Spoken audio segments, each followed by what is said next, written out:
Hello guys, എല്ലാവരും പൊങ്കലൊക്കെ കഴിഞ്ഞിട്ടുണ്ടാവും. അപ്പോൾ പച്ചമാവ് ഉറപ്പായിട്ടും വീട്ടിലുണ്ടാവും. പച്ചമാവ് വീട്ടിലുണ്ടെങ്കിൽ ഈ റെസിപ്പി ഒന്ന് ചെയ്ത് നോക്കാം കേട്ടോ. അത് നമ്മളിപ്പോൾ ഇവിടെ ഉണ്ടാക്കാൻ പോകുന്നത് നെയ്യപ്പമാണ്. ഫസ്റ്റ് പച്ചമാവ് ഒന്ന് ക്രഷ് ചെയ്തെടുക്കാം കേട്ടോ. ഇതുപോലെ ഒന്ന് ക്രഷ് ചെയ്തിട്ട് അത് മിക്സി ജാറിനകത്തേക്ക് ചേർത്ത് കൊടുക്കാം. മുഴുവനായിട്ടും ചേർത്ത് കൊടുക്കാം കേട്ടോ. ഇതുപോലെ നല്ല കട്ടയായിട്ടുണ്ടാവും. അതൊക്കെ നമുക്ക് നന്നായിട്ടൊന്ന് പൊടിച്ചെടുക്കണം. മിക്സി ജാറിലിട്ട് ഫുള്ളായിട്ട് പൊടിച്ചെടുക്കാം കേട്ടോ. ഇതുപോലെയുള്ള കൺസിസ്റ്റൻസിലാണ് നമ്മളിവിടെ പൊടിച്ചെടുക്കാൻ പോകുന്നത്. പൊടിച്ചെടുത്ത് കഴിഞ്ഞു. ഇതുപോലെ കുറച്ച് തരിതരിപ്പും വേണം കേട്ടോ. ഇതിന് നമുക്ക് മുഴുവനായിട്ടും അതിനകത്ത് ചേർത്ത് കൊടുക്കാം. എന്നിട്ട് ശേഷം നമ്മൾ എന്ത് ചെയ്യണം ചോദിച്ചാൽ, ഞങ്ങളിവിടെ ഉരുണ്ട വെല്ലമാണ് എടുത്തിട്ടുള്ളത്. 2 കട്ട വെല്ലം എടുത്തിട്ടുണ്ട്. ഇനി ഇതുപോലെ ഇതിനകത്ത് കുറച്ച് വെള്ളം ഒഴിച്ചിട്ട് ഗ്യാസിന് മുകളിൽ വച്ചിട്ട് അത് തിളപ്പിച്ച് വെള്ളപ്പാവ് ഉണ്ടാക്കാം കേട്ടോ. നമുക്ക് ഇതുപോലെ വച്ചതിന് ശേഷം സ്പൂണ് യൂസ് ചെയ്ത് ഇളക്കി കഴിഞ്ഞാൽ ആ വെള്ളപ്പാവ് റെഡിയാകും കേട്ടോ. വെള്ളപ്പാവിൻ്റെ കൺസിസ്റ്റൻസി എങ്ങനെയാണ്? ഇതുപോലെ ഉണ്ടാവണം കേട്ടോ. ഇതുപോലെ ഉണ്ടായിരുന്നാലേ അതിന് ആ മാവിലിട്ട് നമുക്ക് കുഴയ്ക്കുമ്പോൾ കറക്റ്റായിട്ടുള്ള പരുവത്തിൽ കിട്ടുള്ളൂ.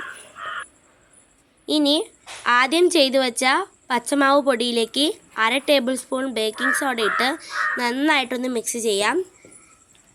ശേഷം 1 ടേബിൾ സ്പൂൺ അളവിന് റവയാണ് ഞാനിവിടെ ചേർത്ത് കൊടുക്കുന്നത്. ക്രിസ്പി ആയിട്ട് നെയ്യപ്പം വരാനായിട്ട് ഇത് സഹായിക്കുന്നു. ഇതും നന്നായിട്ടൊന്ന് മിക്സ് ചെയ്യുന്നുണ്ട്. ശേഷം 1 ബൗൾ അളവിന്, അതായത് 1/2 കപ്പ് അളവിന് തേങ്ങ ചിരവിയത് ഇതിനകത്തേക്ക് ചേർത്ത് കൊടുക്കുന്നുണ്ട്. ശേഷം അതും നന്നായിട്ട് ഒന്ന് ഇളക്കി യോജിപ്പിക്കുക. എന്നിട്ട് ആദ്യം ചെയ്തു വെച്ച ആ വെള്ളപ്പാവ് ഇതിനകത്ത് ഒഴിക്കുക. മുഴുവനായിട്ടും ഒഴിച്ചതിന് ശേഷം നന്നായിട്ടൊന്ന് മിക്സ് ചെയ്തെടുക്കാം കേട്ടോ. ഇതുപോലെ മുഴുവനും ഒഴിച്ചിട്ടുണ്ട് ഞാനിവിടെ. ഇനി ഇതൊന്ന് ഇളക്കി യോജിപ്പിക്കണം. ഇനി ഇതുപോലെ സ്പൂണ് യൂസ് ചെയ്ത് നിങ്ങളിത് മിക്സ് ചെയ്ത് കൊടുക്കാം.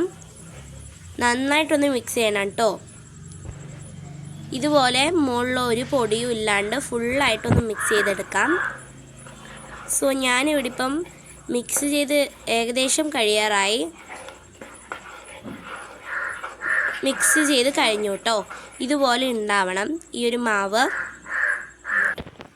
ഇനി എണ്ണച്ചട്ടി ചൂടാക്കിയിട്ട് അതിനകത്ത് 1 കരണ്ടി അളവിന് ഞാനിത് ആഡ് ചെയ്ത് ഒഴിച്ചു കൊടുക്കുന്നുണ്ട്. ഞാനിവിടെ 2 എണ്ണമാണ് ഉണ്ടാക്കുന്നത് കേട്ടോ. ഒരെണ്ണമല്ല, 2 എണ്ണം ഉണ്ടാക്കുന്നുണ്ട്. സോ ഇതുപോലെ എണ്ണച്ചട്ടിയിലകത്തേക്ക് ഇട്ടിട്ട് കുറച്ച് നേരം ഒന്ന് പൊള്ളി വരണം.